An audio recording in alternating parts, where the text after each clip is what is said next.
O mundo visto do céu.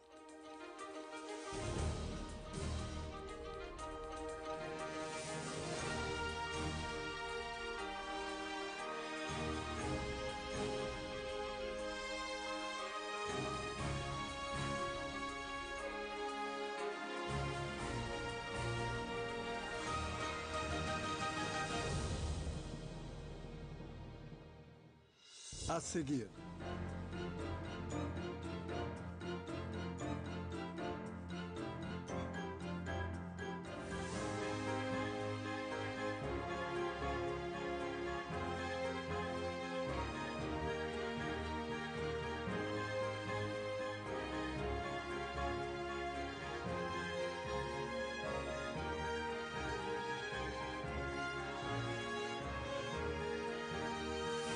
Da Península de Troia até Mértola. Nossa viagem começa na costa sudoeste de Portugal, na Península de Troia. Voaremos até o Cabo de São Vicente, o epicentro da era das descobertas do Império Português. Cruzando a costa sul do Algarve até a Ponta da Piedade, encontraremos formações rochosas estranhas que deram origem a mitos antigos sobre mares perigosos. Seguindo para o leste, encontraremos a ponte fluvial Guadiana, um dos muitos cruzamentos da fronteira natural entre Portugal e Espanha. Terminaremos a nossa viagem em Mértola, uma cidade que já foi o símbolo da fusão cultural que moldou esta nação.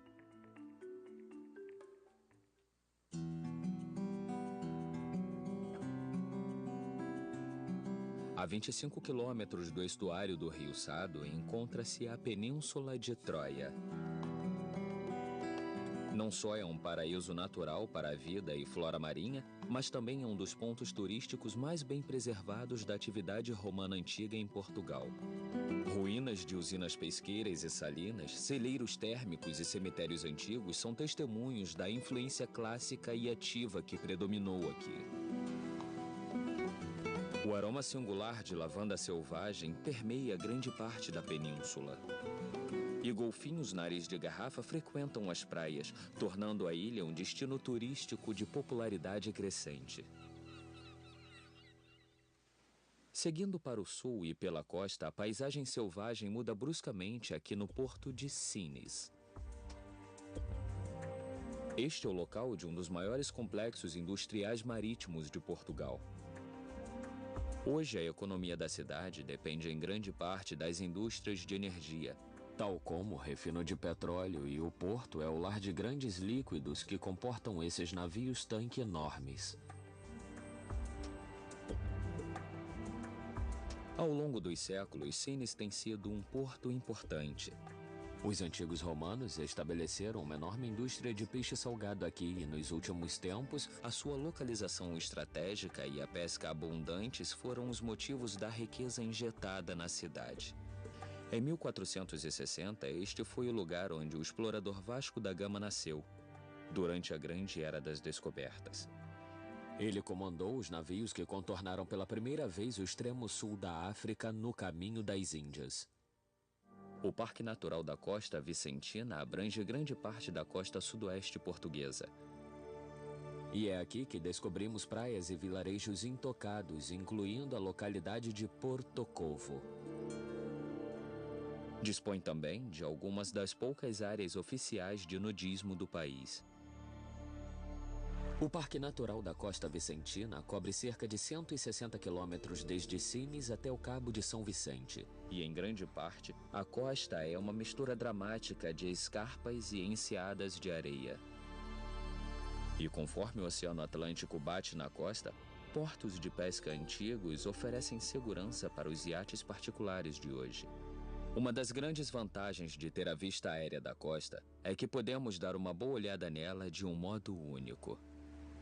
As diferentes camadas de estratos formadas ao longo de milhões de anos e emersas quando as forças da Terra formaram o nosso mundo são evidentes nesta parte do litoral.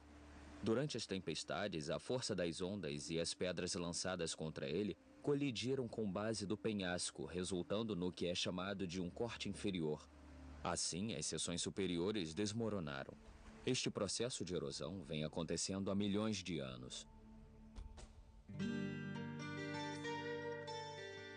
Esta parte intocada de Portugal está se tornando gradualmente mais conhecida, e os turistas estão vindo para cá e para os novos resorts. Aqueles com dinheiro para gastar e permissão para construir, construíram vilas de verão luxuosas como esta, com vistas espetaculares sobre o mar e a costa. Nos meses calmos de verão, este pode até ser um lugar idílico. Mas nas outras estações, as tempestades atacam as falésias e os ventos fortes podem tornar a vida difícil para os poucos moradores permanentes.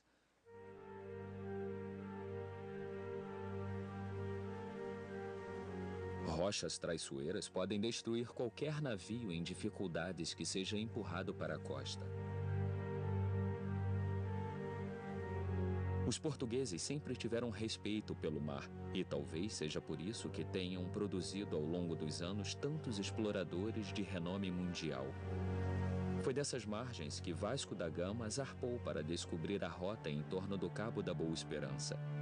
E em 1500, Pedro Álvares Cabral cruzou o Atlântico e desembarcou no Brasil, estabelecendo fortemente o país como uma das principais potências da Europa do século XVI. Avançando sobre o Atlântico, chegamos ao Cabo de São Vicente, ao qual muitos portugueses se referem como o fim da estrada. Situado à beira das vertiginosas falésias de 75 metros, este é o mais famoso farol de Portugal e um ícone da história marítima da Europa.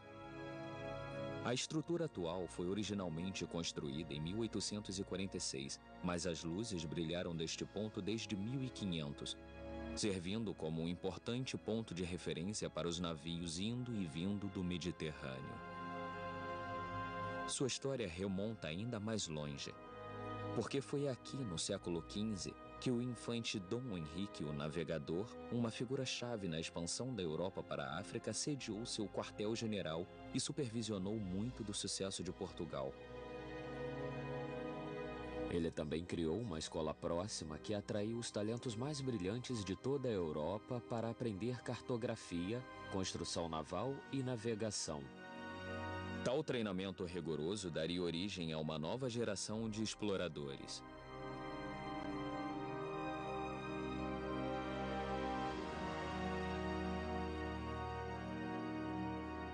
Hoje, o farol de topo vermelho auxilia a passagem de barcos junto a uma das rotas de navegação mais movimentadas do mundo. Suas duas lâmpadas de 1000 watts podem ser vistas a partir de até 60 quilômetros. Historicamente, a importância estratégica do cabo fazia com que fosse constantemente ameaçado. Então, no século XV, o infante Dom Henrique ordenou a construção da fortaleza de Sagres para proteger os interesses de Portugal. Ela também protegia navios abrigados na Bahia enquanto esperavam passar o mau tempo antes de dobrar o Cabo de São Vicente. Contudo, isso não diminuiu os ataques. Em 1587, o famoso capitão do mar inglês Sir Francis Drake saqueou a fortaleza e os prédios circundantes. Nos séculos que se seguiram, o cabo foi testemunha de enormes batalhas navais entre as grandes potências europeias.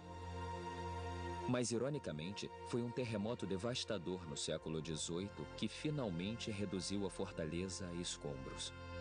Ela foi restaurada em meados de 1900 como uma lembrança do passado militar de Portugal.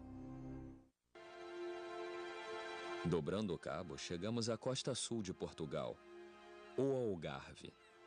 Hoje é uma das áreas de veraneio mais populares da Europa. A palavra Algarve ecoa da época em que os mouros invadiram e ocuparam a maior parte do sul da Península Ibérica. Em árabe, ela significa oeste. Os invasores de hoje são bem mais pacíficos, e mansões de várias formas e tamanhos ocupam locais de destaque ao longo da costa.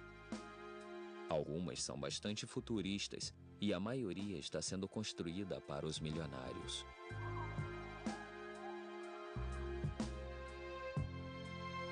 Não há cidade que simbolize melhor o Algarve do que Salema. Com metade da população composta por pescadores humildes e a outra metade por turistas deitados em espreguiçadeiras ao sol. Esta economia dupla servia bem à região até a crise financeira global de alguns anos atrás, quando a sorte de Salema caiu em desgraça. Contudo, desde então, ela tem tido uma recuperação lenta, mas constante. Mais ao leste, na costa, chegamos à Luz, ou Praia da Luz. Foi uma frase ouvida de banhistas pela primeira vez na década de 20, e desde então esta pequena vila de pescadores foi se transformando gradualmente num grande resort. As antigas fábricas de conservas foram gradualmente substituídas por windsurf e escolas de mergulho, além de discotecas, lojas e restaurantes. Os agricultores locais venderam suas terras para empreiteiros construírem hotéis, condomínios de veraneio e apartamentos. Infelizmente, este resort popular ganhou notoriedade internacional em 2007, quando a pequena Madeleine McCann foi raptada de seu quarto. O caso foi noticiado no mundo inteiro.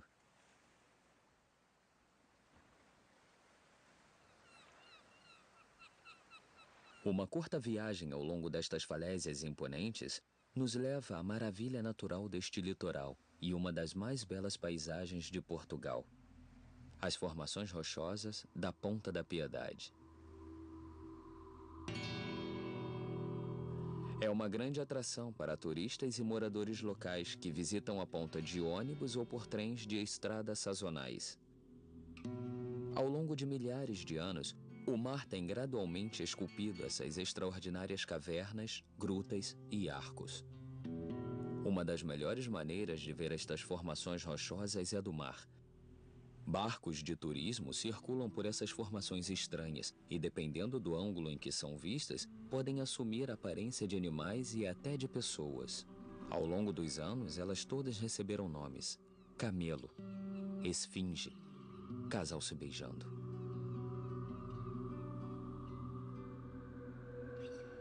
Quinhentos anos atrás, estas formas bizarras deram origem a contos de criaturas míticas, como a Damastor, a maldição dos navegadores locais. Descrito por Luís de Camões, o grande poeta de Portugal, Adamastor é robusto e disforme, de rosto carregado e uma barba esquálida, olhos encovados, cor terrena e pálida, cheios de terra e crespos os cabelos, a boca negra, os dentes amarelos, cariados. A antiga criatura mítica passou a representar os perigos enfrentados pelos marinheiros portugueses quando se aventuravam para novas terras.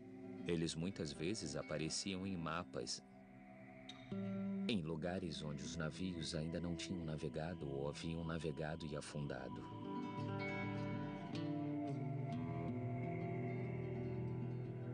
Hoje, essas rochas podem ser exploradas por uma jovem geração de aventureiros na segurança de um barco de turismo. Para os mais audaciosos, caiaques oferecem uma visão mais próxima. Há um morador dessas rochas que é uma criatura bem menos feroz. Um pombo selvagem raro. Ele é o ancestral de muitas das variedades encontradas hoje em toda a Europa. Do outro lado da baía fica Lagos, na beira da Foz do Rio. É uma das cidades mais visitadas do Algarve, se não de Portugal. Era aqui que, no século XV, o infante Dom Henrique passava a maior parte do seu tempo coordenando expedições ao longo da costa africana. Mas descobrindo aquele continente, os exploradores também iniciaram um infame comércio de escravos, e Lagos tornou-se o primeiro mercado de escravidão da Europa e o centro deste negócio desumano. Deste castelo, o príncipe Henrique patrocinava as expedições e recebia 1/5 do valor de cada transação. ganhando assim uma boa soma de dinheiro.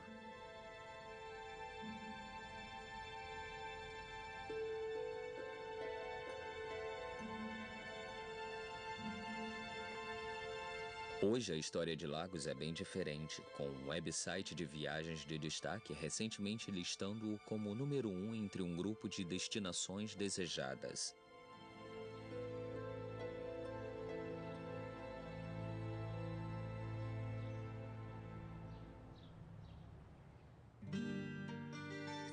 Na próxima baía fica a cidade turística de Armação de Pera. Grande parte da costa tem tido uma explosão de resorts, com os pequenos vilarejos que foram transformados em centros modernos de veraneio. Muito do charme antigo foi enterrado sob o concreto conforme mais e mais hotéis e prédios de apartamentos são construídos. Um dos principais destinos turísticos é Albufeira, muitas vezes chamado de porta de entrada para o Algarve e a capital do turismo. A variedade de hotéis atrai visitantes de toda a Europa e de mais longe. Das 5 milhões de pessoas que vêm para o Algarve todos os anos, uma grande percentagem se hospeda aqui.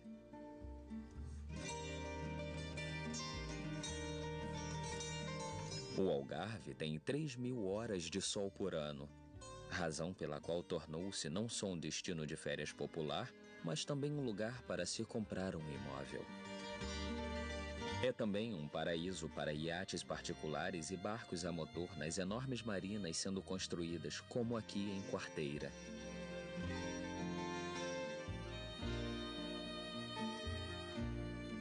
A área tornou-se popular como um lugar para se viver o ano inteiro, com belas praias, excelentes instalações desportivas, bons restaurantes e discotecas.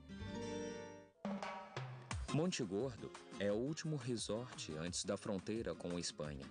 E é difícil de acreditar olhando para este lugar tão moderno que já foi uma pequena vila de pescadores. Mas talvez fosse inevitável, já que tem um dos mais belos trechos de praia do litoral do Algarve.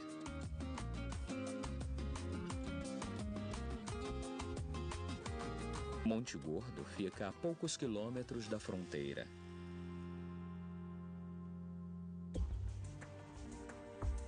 Por quase 50 quilômetros, Portugal e Espanha são divididos pelo rio Guadiana. E no extremo sul, os países estão ligados por esta ponte estaiada concluída em 1991. Levou 4 anos para ser construída.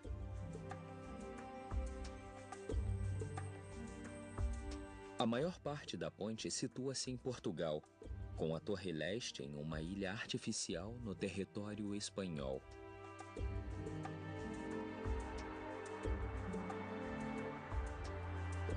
A construção começou com as 2 torres, e assim que foram concluídas, as pistas foram inseridas por ambos os lados e penduradas em cabos conforme eram montadas.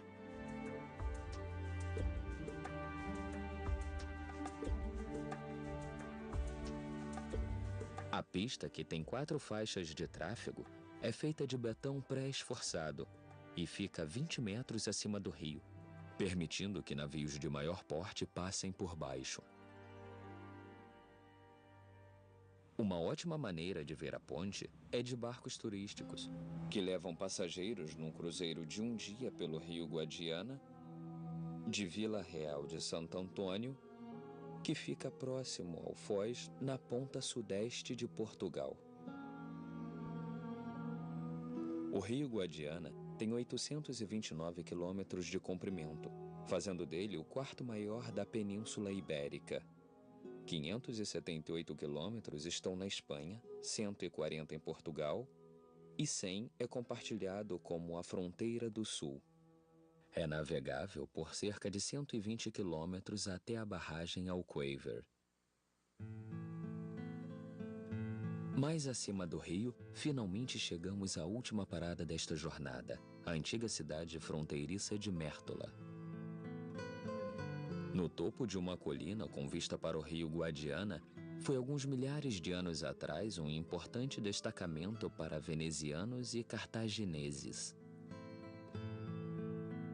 Mértola se desenvolveu como um porto comercial do transporte de mercadorias e metais preciosos do rio.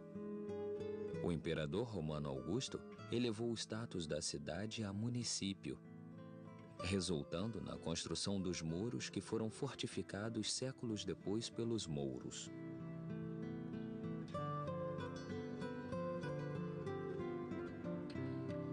Durante a reconquista do rei Afonso, a cidade desempenhou um papel fundamental como a sede de uma das principais forças militares cristãs de Portugal, os Cavaleiros da Ordem de Santiago.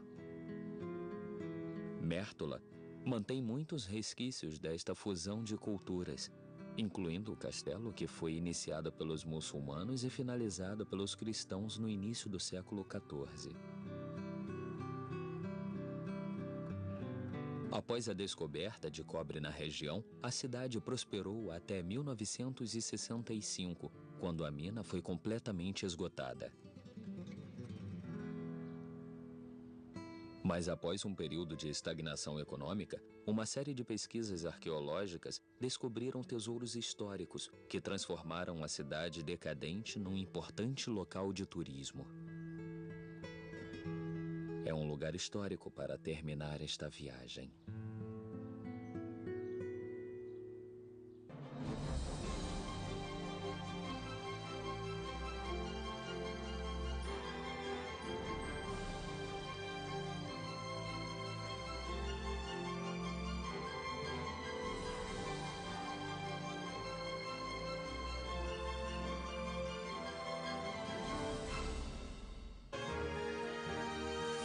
Da Península de Troia até Mértola.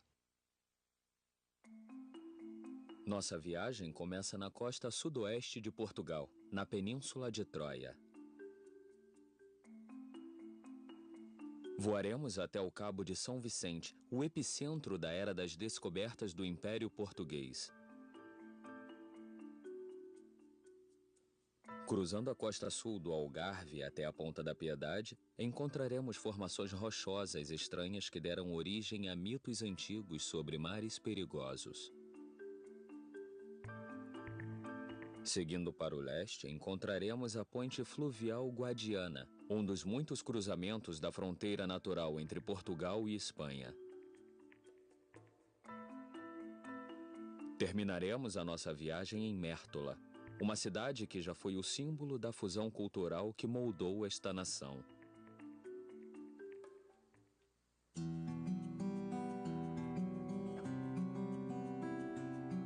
A 25 quilômetros do estuário do Rio Sado encontra-se a Península de Troia. Não só é um paraíso natural para a vida e flora marinha, mas também é um dos pontos turísticos mais bem preservados da atividade romana antiga em Portugal. Ruínas de usinas pesqueiras e salinas, celeiros térmicos e cemitérios antigos são testemunhos da influência clássica e ativa que predominou aqui. O aroma singular de lavanda selvagem permeia grande parte da península. E golfinhos nariz de garrafa frequentam as praias, tornando a ilha um destino turístico de popularidade crescente. Seguindo para o sul e pela costa, a paisagem selvagem muda bruscamente aqui no porto de Sines. Este é o local de um dos maiores complexos industriais marítimos de Portugal. Hoje, a economia da cidade depende em grande parte das indústrias de energia, tal como o refino de petróleo, e o porto é o lar de grandes líquidos que comportam esses navios-tanque enormes. Ao longo dos séculos, Sines tem sido um porto importante. Os antigos romanos estabeleceram uma enorme indústria de peixe salgado aqui e, nos últimos tempos, a sua localização estratégica e a pesca abundantes foram os motivos da riqueza injetada na cidade. Em 1460, este foi o lugar onde o explorador Vasco da Gama nasceu, durante a Grande Era das Descobertas. Ele comandou os navios que contornaram pela primeira vez o extremo sul da África no caminho das Índias. O Parque Natural da Costa Vicentina abrange grande parte. Mais ao leste, na costa, chegamos à Luz, ou Praia da Luz. Foi uma frase ouvida de banhistas pela primeira vez na década de 20, e desde então esta pequena vila de pescadores foi se transformando gradualmente num grande resort. As antigas fábricas de conservas foram gradualmente substituídas por windsurf e escolas de mergulho, além de discotecas, lojas e restaurantes. Os agricultores locais venderam suas terras para empreiteiros construírem hotéis, condomínios de veraneio e apartamentos. Infelizmente, este resort popular ganhou notoriedade internacional em 2007, quando a pequena Madeleine McCann foi raptada de seu quarto. O caso foi noticiado no mundo inteiro.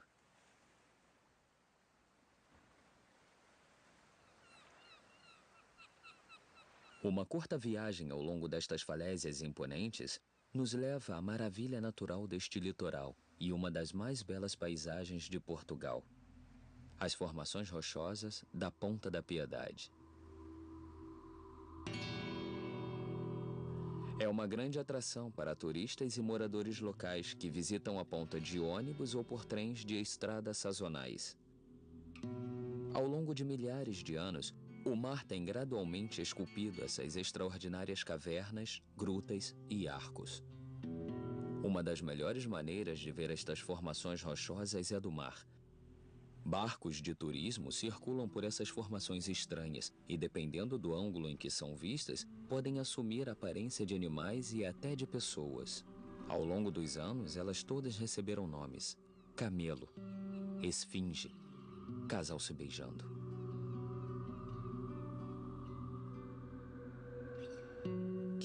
Anos atrás, estas formas bizarras deram origem a contos de criaturas míticas como a Damastor, a maldição dos navegadores locais. Descrito por Luís de Camões, o grande poeta de Portugal, Adamastor é robusto e disforme, de rosto carregado e uma barba esquálida, olhos encovados, cor terrena e pálida, cheios de terra e crespos os cabelos, a boca negra, os dentes amarelos, cariados. A antiga criatura mítica passou a representar os perigos enfrentados pelos marinheiros portugueses quando se aventuravam para novas terras. Eles muitas vezes apareciam em mapas, em lugares onde os navios ainda não tinham navegado ou haviam navegado e afundado. Gradualmente esculpido essas extraordinárias cavernas, grutas e arcos. Uma das melhores maneiras de ver estas formações rochosas é do mar. Barcos de turismo circulam por essas formações estranhas e, dependendo do ângulo em que são vistas, podem assumir a aparência de animais e até de pessoas. Ao longo dos anos, elas todas receberam nomes: camelo, esfinge, casal se beijando.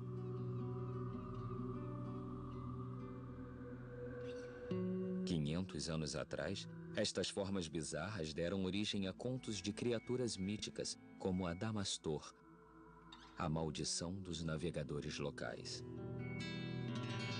Descrito por Luís de Camões, o grande poeta de Portugal, Adamastor é robusto e disforme, de rosto carregado e uma barba esquálida, olhos encovados, cor terrena e pálida, cheios de terra e crespos os cabelos, a boca negra, os dentes amarelos, cariados. A antiga criatura mítica passou a representar os perigos enfrentados pelos marinheiros portugueses quando se aventuravam para novas terras. Eles muitas vezes apareciam em mapas, em lugares onde os navios ainda não tinham navegado ou haviam navegado e afundado.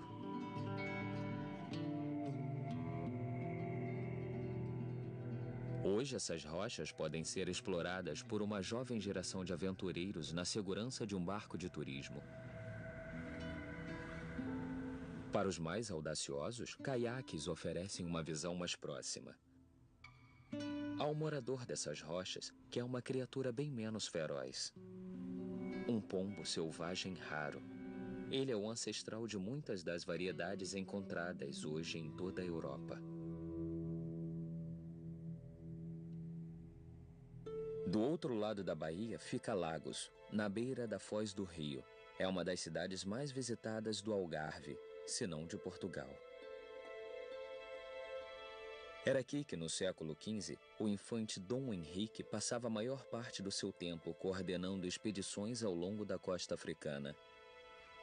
Mas descobrindo aquele continente, os exploradores também iniciaram um infame comércio de escravos, e Lagos tornou-se o primeiro mercado de escravidão da Europa e o centro deste negócio desumano.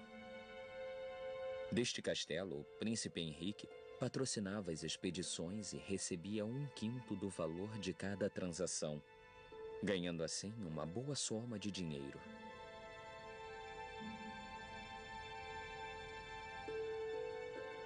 A importância estratégica do cabo fazia com que fosse constantemente ameaçado. Então, no século XV, o infante Dom Henrique ordenou a construção da fortaleza de Sagres para proteger os interesses de Portugal. Ela também protegia navios abrigados na Bahia enquanto esperavam passar o mau tempo antes de dobrar o cabo de São Vicente. Contudo, isso não diminuiu os ataques. Em 1587, o famoso capitão do mar inglês Sir Francis Drake saqueou a fortaleza e os prédios circundantes. Nos séculos que se seguiram, o cabo foi testemunha de enormes batalhas navais entre as grandes potências europeias. Mas, ironicamente, foi um terremoto devastador no século XVIII que finalmente reduziu a fortaleza a escombros. Ela foi restaurada em meados de 1900 como uma lembrança do passado militar de Portugal. Dobrando o cabo, chegamos à costa sul de Portugal, o Algarve. Hoje é uma das áreas de veraneio mais populares da Europa. A palavra Algarve ecoa da época em que os mouros invadiram e ocuparam a maior parte do sul da Península Ibérica. Em árabe, ela significa o Oeste. Os invasores de hoje são bem mais pacíficos, e mansões de várias formas e tamanhos ocupam locais de destaque ao longo da costa. Algumas são bastante futuristas, e a maioria está sendo construída para os milionários.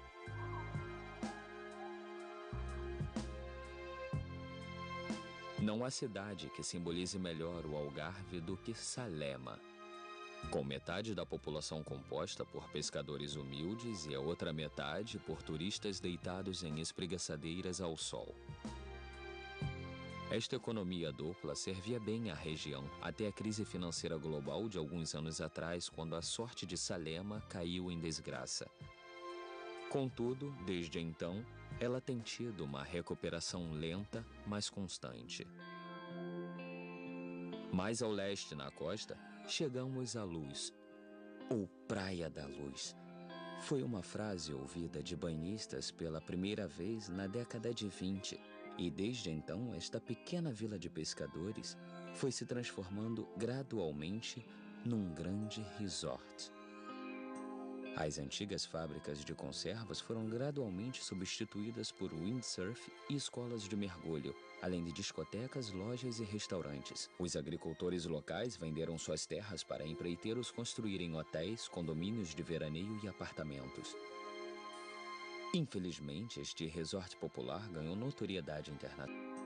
As antigas fábricas de conservas foram gradualmente substituídas por windsurf e escolas de mergulho, além de discotecas, lojas e restaurantes. Os agricultores locais venderam suas terras para empreiteiros construírem hotéis, condomínios de veraneio e apartamentos.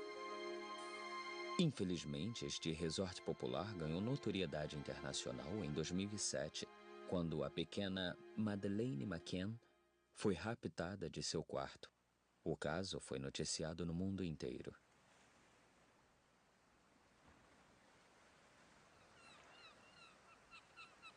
Uma curta viagem ao longo destas falésias imponentes nos leva à maravilha natural deste litoral e uma das mais belas paisagens de Portugal: as formações rochosas da Ponta da Piedade.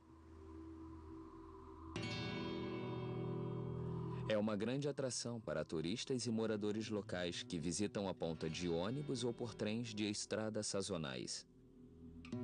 Ao longo de milhares de anos, o mar tem gradualmente esculpido essas extraordinárias cavernas, grutas e arcos. Uma das melhores maneiras de ver estas formações rochosas é do mar.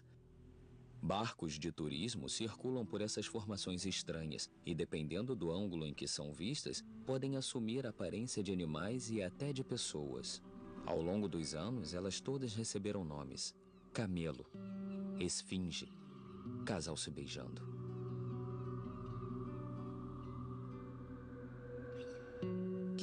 Anos atrás, estas formas bizarras deram origem a contos de criaturas míticas, como a Damastor, a maldição dos navegadores locais. Descrito por Luís de Camões, o grande poeta de Portugal, Adamastor é robusto e disforme, de rosto carregado e uma barba esquálida, olhos encovados, cor terrena e pálida, cheios de terra e crespos os cabelos, a boca negra, os dentes amarelos, cariados.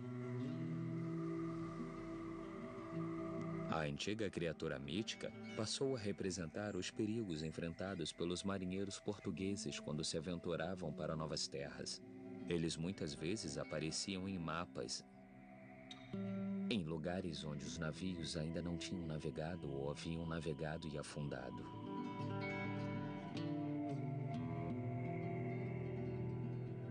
Hoje, essas rochas podem ser exploradas por uma jovem geração de aventureiros na segurança de um barco de turismo. Para os mais audaciosos, caiaques oferecem uma visão mais próxima.